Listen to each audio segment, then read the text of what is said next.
Alright, it's been a little while since I've last made one of these videos, and even though we just had a whole nother FanFest last month in July, I honestly didn't really feel the need to go and make any videos on it.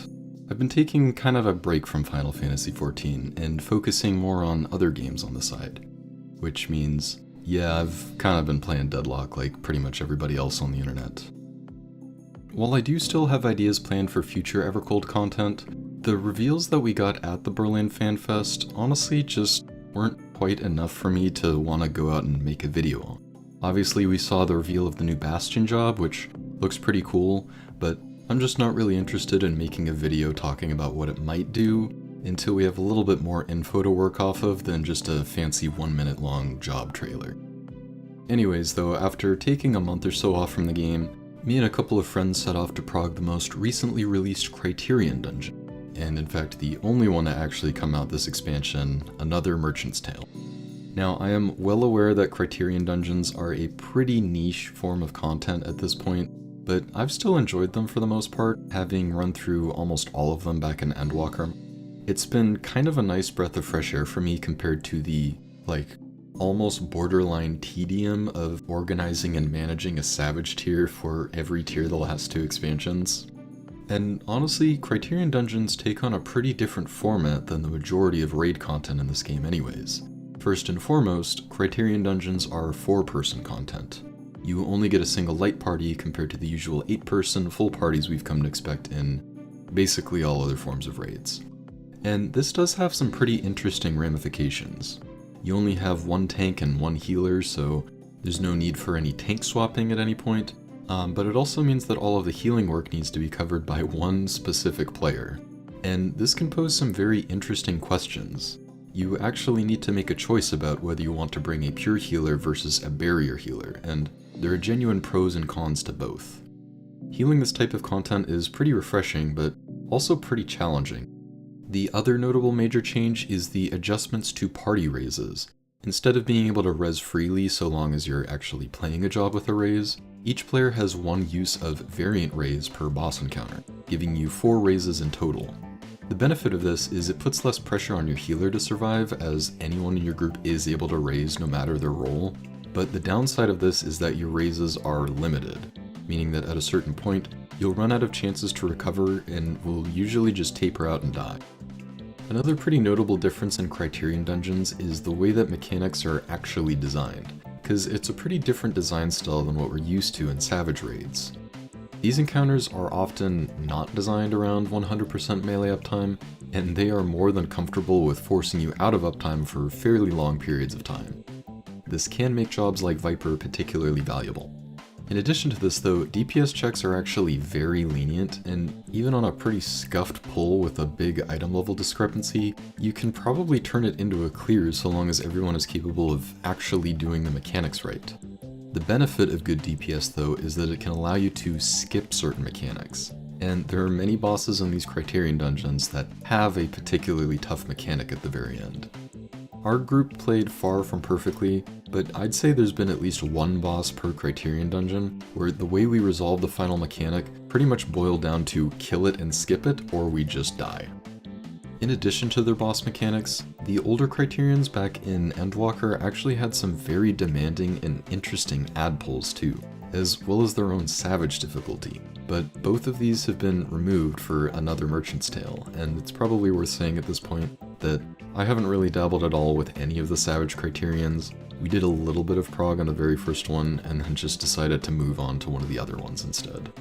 Now, I personally liked the unique ad pulls between each boss, and I'm a little bit sad to see them gone, but for some reason the ad pulls didn't actually reset in between boss wipes, so it was the kind of thing that you literally only did it once during your prog, at least in Criterion Normal.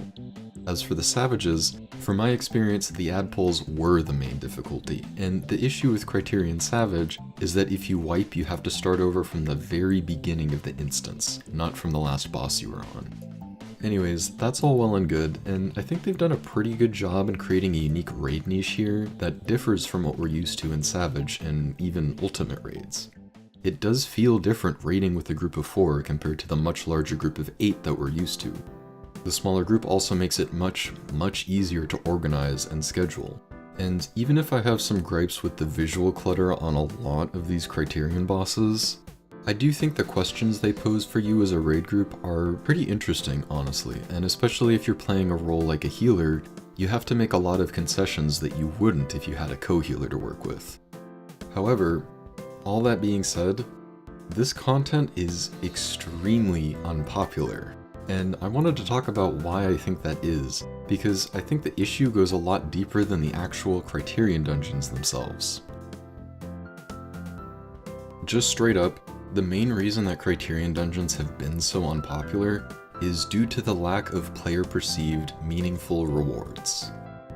Now, the reason I phrase it that way is because there are rewards, and I don't think that they're necessarily meaningless either. Each of these always has a mount drop, there's an Orchestrion, and they've been dabbling with things like framer kits and even unique weapons back in Allo Allo. And just because of how few people actually run these things, you can also just make a lot of gil by just clearing and selling your rewards on the market board. But evidently, this isn't enough, and this content has remained fairly unpopular. And one of the biggest complaints and criticisms is the way that rewards are structured. The reward system just isn't resonating with players the same way that an Ultimate Raid or Savage Raid might. And ultimately, because of that, it leads a lot of players to believe that this type of content just isn't worth the headache of trying to find a group to clear with in the first place. One of the biggest complaints that I've heard with Criterion dungeons, and this is something that I absolutely agree with, is that you have no way to turn your Criterion clears into character power. The main reason that so many people run Savage Raids is just because that's how you increase your item level. You need to do Savage to get this, so if you want to get better gear, it's just what you have to do. And Criterion dungeons offer a challenge that's comparable to Savage, but it has no impact on your character strength whatsoever. A lot of people have made this suggestion already, but Criterion dungeons would have been a great opportunity to let players get extra gear augment materials, things like your twines and shines. Another issue with the way rewards are handled currently, and I say issue in quotes for this one, is that most of the rewards you can obtain are just purchasable off the market board anyways. So for people with enough gil, you don't even need to run the content to get what you want in the first place. And this creates kind of a problem. Now, to be clear, I don't think it's bad to have cosmetic rewards like mounts and the Orchestrion roll be purchasable for gil like this. I don't think we need to gatekeep all rewards behind clearing content that is genuinely really hard for the majority of players. But at the same time, because there's no long-term reward for clearing, the people that actually would go out and clear it will just eventually move on because they've already gotten everything they wanted from it. I have a lot of issues with Savage rewards and how restrictive it is in so many different ways, but at the very least, you can be sure that people will be running current tier Savage for a long time, because there will always be players that want to get better gear. Criterion, as well as most of this other raid content they've been adding, just doesn't have that pull to it. Obviously though, no reward source is infinite, and I'm really not a fan of making things into a grind just to keep up player retention.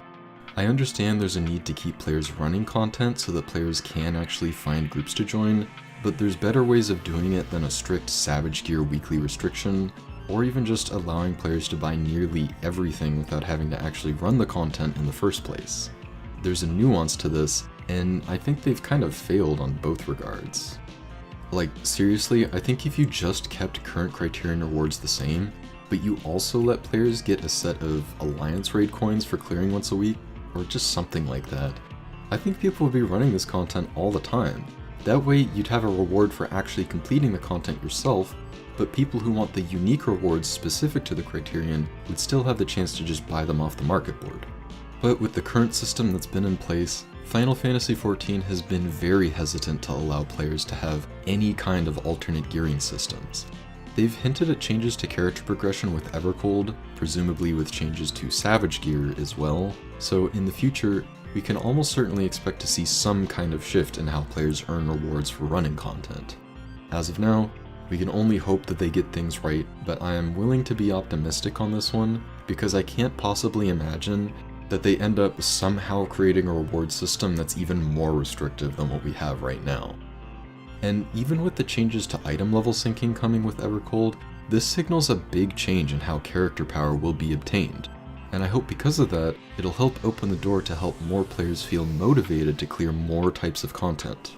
They've done a good job with creating more of this content like Criterion, but now they need to actually create a reward structure that caters to it, as opposed to one that caters only to Savage raids. And I really hope they can get this right, just so that we can have more players looking to try Criterion, Deep Dungeons, Extremes, even just Savage raids themselves and whatever other types of content they decide to add moving forward. At this point though, I'm mostly just entering the realm of speculation, so I want to wrap this up by talking about the one reward structure that I think they've completely nailed. Yeah, I'm going to talk about ultimate weapons.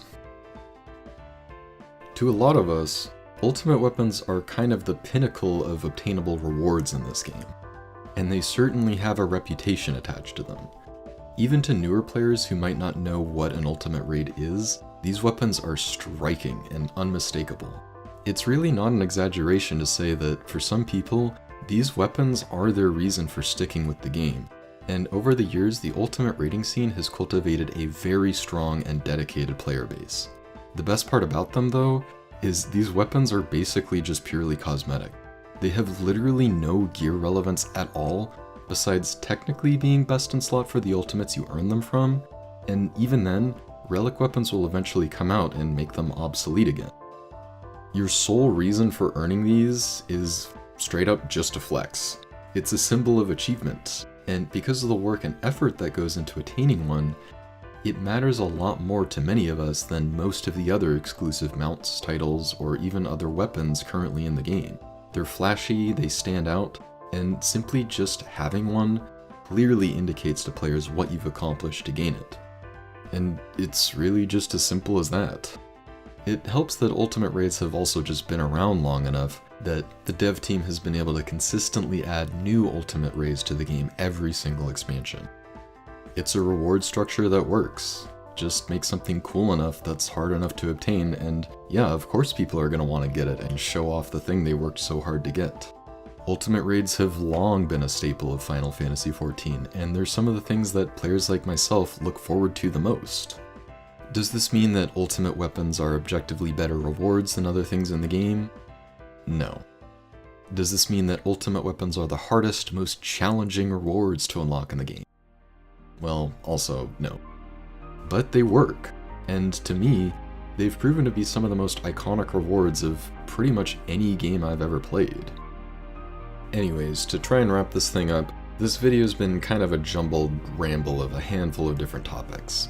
Reward design has been another popular topic of debate within the community, and in some ways I think it's kind of a shame actually, because the discourse over the rewards, or the lack thereof, has heavily overtaken the actual content that gets released.